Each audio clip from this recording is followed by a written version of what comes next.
Praise the Lord, children. Hope you'll all have a bright future in the new year. Okay, God will bless you in all your work and whatever you put your hand to. Trust in our Lord and Savior Jesus Christ so that you can succeed in all walks of life. Now we'll continue with Unit 6. We are going to learn about the uses of radioactivity. Many radioisotopes can be obtained from radioactivity. These radioisotopes have found wide variety of applications in the fields of medicine, agriculture, industry and archaeological research. The first one is agriculture. The radioisotope of phosphorus P32 helps to increase the productivity of crops. The radiations from the radioisotopes can be used to kill the insects and parasites and prevent the wastage of agricultural products. Certain perishable cereals exposed to radiations remain fresh beyond their normal life, enhancing the storage time. Very small doses of radiation prevent sprouting and spoilage of onions, potatoes and gram. The second field of application is medicine. Medical application of radioisotopes can be divided into two parts: diagnosis and therapy. Radioisotopes are used as tracers to diagnose the nature of circulatory disorders of blood, defects of bone metabolism, to locate tumors, etc. Some of the radioisotopes which are used as tracers are hydrogen, carbon, nitrogen, sulfur, etc. In medicine, the first one is radiosodium Na24 is used for the effective functioning of heart. Next, radioiodine I-131 is used to cure goiter. The next one, radioiron is Fe59 is used to diagnose anemia and also to provide treatment for the same. Radiophosphorus P32 is used in the treatment of skin diseases. Radiocobalt CO60 and radiogold Au198 are used in the treatment of skin cancer. Radiations are used to sterilize the surgical devices as they can kill the germs and microbes. The next application is the application in industries. In industries, radioactive isotopes are used as tracers to detect any manufacturing defects such as cracks and leaks. Packaging faults can also be identified through radioactivity. Gauges which have radioactive sources are used in many industries to check the level of gases, liquids and solids. An isotope of californium CF252 is used in the airlines to detect the explosives in the luggage. An isotope of americium AM241 is used in many industries as a smoke detector. The fourth application is archaeological research. Using the technique of radiocarbon dating, the age of Earth, fossils, old paintings and monuments can be determined. In radiocarbon dating, the existing amount of radiocarbon is determined and this gives an estimate about the age of these things. Now we shall see these safety measures. In day-to-day life, you do receive some natural radiation from the sun. The radioactive elements present in the soil and rocks, the household appliances like television, microwave ovens, cell phones and X-rays used in hospitals. These radiations do not produce any severe effects as they are very low in intensity. The second source of radiation exposure is man-made. These are due to nuclear reactors and during the testing of the nuclear devices in the atmosphere or in the ground. Improper and careless handling of radioactive materials release harmful radiations in our environment. These radiations are very harmful to the human body. A person who is exposed to radiations very closely or for a longer duration is at a greater health risk and can be affected genetically. Permitted range of radiation. The International Commission on Radiological Protection (ICRP) has recommended certain maximum permissible exposure limits to radiation that is believed to be safe without producing any appreciable injury to a person. Safe limit of overall exposure to radiation is given as 20 millisievert per year. In terms of Roentgen, the safe limit of receiving the radiation is about 100 mR per week. If the exposure is 100 R, it may cause fatal diseases like leukemia, death of red blood corpuscle in the blood, or cancer. When the body is exposed to about 600 R, it leads to death. Preventive measures for radiation. Radioactive material should be kept in a thick-walled lead container. Lead-coated aprons and lead gloves should be used while working with hazardous radioactive materials. You should avoid eating while handling radioactive materials. The radioactive material should be handled only by tongs or by a remote control device. Dosimeters should be owned by the users to check the level of radiation.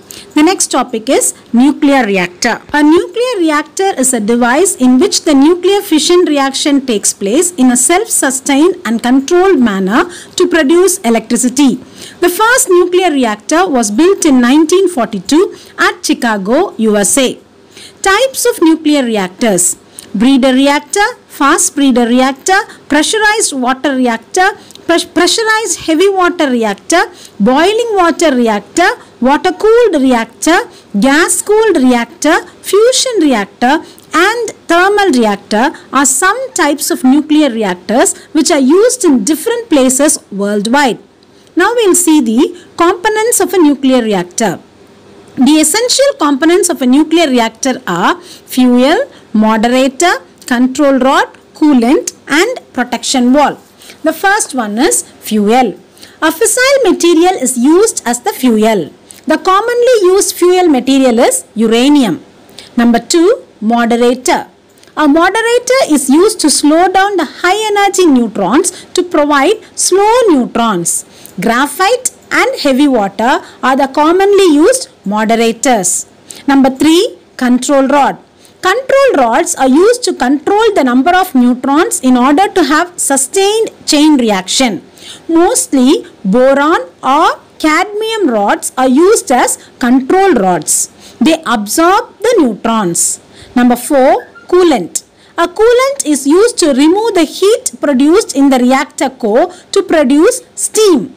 This steam is used to run a turbine in order to produce electricity. Water, air and helium are some of the coolants. Protection wall. A thick concrete lead wall is built around the nuclear reactor in order to prevent the harmful radiations from escaping into the environment. Uses of a nuclear reactor. Nuclear reactors are widely used in power generation. They are also used to produce radioisotopes which are used in a variety of applications. Some reactors help us to do research in the field of nuclear physics. Breeder reactors are used to convert non-fissionable materials into fissionable materials. The next topic is nuclear power plants in India. Indian Atomic Energy Commission (AEC) was established in August 1948 by the Department of Indian Scientific Research Committee at Bombay, now Mumbai in Maharashtra. It is the nodal agency for all the research done in the field of atomic energy. Dr. Homi Jahangir Baba was the first chairman of Indian Atomic Energy Commission. Now it is known as Baba Atomic Research Center, BARC. Nuclear power is the 5th largest source of power in India. Darapur Atomic Power Station is India's first nuclear power station. Now there are a total of 7 power stations, one each in Maharashtra, Rajasthan, Gujarat, Uttar Pradesh and 2 in Tamil Nadu. In Tamil Nadu, we have nuclear power plants in Kalpakkam and Kudankulam. Apsara was the first nuclear reactor built in India and Asia. Now there are 22 nuclear reactors which are operating in India. Some other operating reactors are Cyrus, Dhruva, Purnima. Now we shall see some solved problems. Identify A, B, C and D from the following nuclear reactions. First you see the first problem. Aluminium atomic number 13, mass number 27 plus A will give you phosphorus atomic number 15 and mass number 30 plus B. So what is A? The atomic number 15 minus 13 will give you 2. and the mass number 30 minus 27 will give you 3, isn't it? But there is another particle B, so it must be a neutron. So neutron will be N01, that is atomic number 0, mass number 1. So what is A? A must be helium, that is atomic number 2 and mass number 4. Therefore A is an alpha particle and B is neutron. Now we will see the second one, magnesium, atomic number 12 and mass number 24 plus B, which will give you sodium, atomic number 11 and mass number 24 plus C. So how can you analyze this?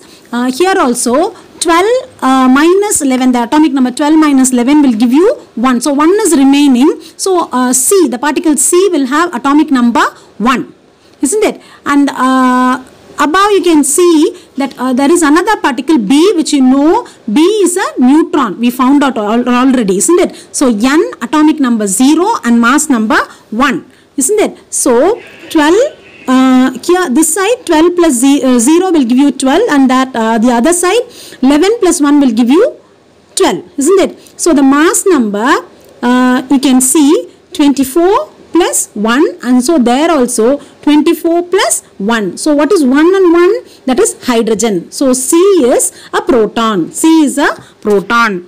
The third example, U92-238 plus B. What is B? B is a neutron, we know that already. So you can substitute neutron for that, for B. So N, atomic number 0 and mass number 1. So 92 plus 0 will give you 92, isn't it? But on the other side you find 93. So you have to minus 1. So plus minus 1.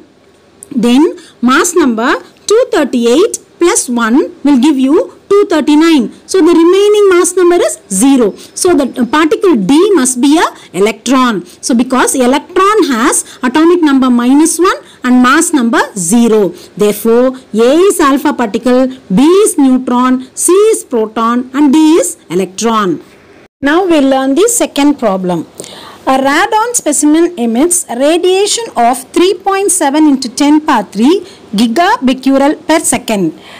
Convert this disintegration in terms of Curie. 1 Curie, as you all know, is equal to 3.7 into 10 power 10 disintegration per second. Now we will see the answer. 1 becquerel is equal to 1 disintegration per second. So 1 Curie is equal to 3.7 into 10 power 10 becquerel. What is 1 becquerel? 1 becquerel is equal to 1 by 3.7 10 power 10 Curie. Now we need to know 3.7 into 10 power 3 gigabecquerel. What is gigabecquerel? That is equal to 3.7 into 10 power 3 into 10 power 9 for G, isn't it? Into becquerel 1 by 3.7 into 10 power 10. So now you can cancel 3.7 and 3.7. Then you can also cancel 10 power 9 and 10 power 10. So there you will get 110, isn't it? So another 10 power 3 is there. So 10 power 3 and that 110, if you cancel, you will get 10 square. So that will be 100 Curie. Now we move on into problem number 3. Uranium-92-235 experiences 1 alpha decay and 1 beta decay. You must never forget that alpha decay means the release of helium atom, He, atomic number 2 and mass number 4. And beta decay means the release of 1 electron, that is atomic number -1 and mass number 0. Find number of neutrons in the final daughter nucleus that is formed. Now we will see the solution. Let X and Y be the resulting nucleus after the emission of the alpha and beta particles respectively. So the first equation we have to going to write uranium-92-235 alpha decay. I told you for alpha decay you have to write plus helium, atomic number 2 and mass number 4. So when you subtract 2 from 92, the atomic number will be 90. And when you subtract 4 from 235, the mass number will be 231. So the resulting daughter nucleus X will have atomic number 90 and mass number 231. The next one is beta decay. So for beta decay, I told you electron will be given out. So electron is atomic number -1 and mass number 0. We have already found out that X is 90 and 231. So 90 on the other side -1, isn't it? So 90 -1 will give you +1, that is 91 for Y, and the mass number will be 231 because the mass number for electron is 0. Can you understand? Now number of neutrons is equal to mass number minus atomic number. What is the mass number? 231. And what is the atomic number? 91. So if you subtract, you will get 140. Okay. So this is the final daughter nucleus that is formed. Okay. We'll see the last problem.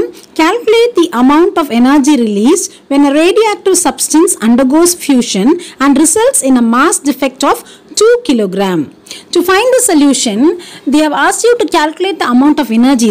When we learnt about mass defect, we learnt about Einstein's equation. That is E is equal to mc square. M is mass and c is velocity of light. So mass defect in the reaction M is equal to 2 kg. Velocity of light c is equal to 3 into 10 power 8 meter per second. By Einstein's equation, energy released E is equal to mc square. So E is equal to mass is 2 and velocity of light is 3 into 10 power 8. That is 3 into 10 power 8 the whole square.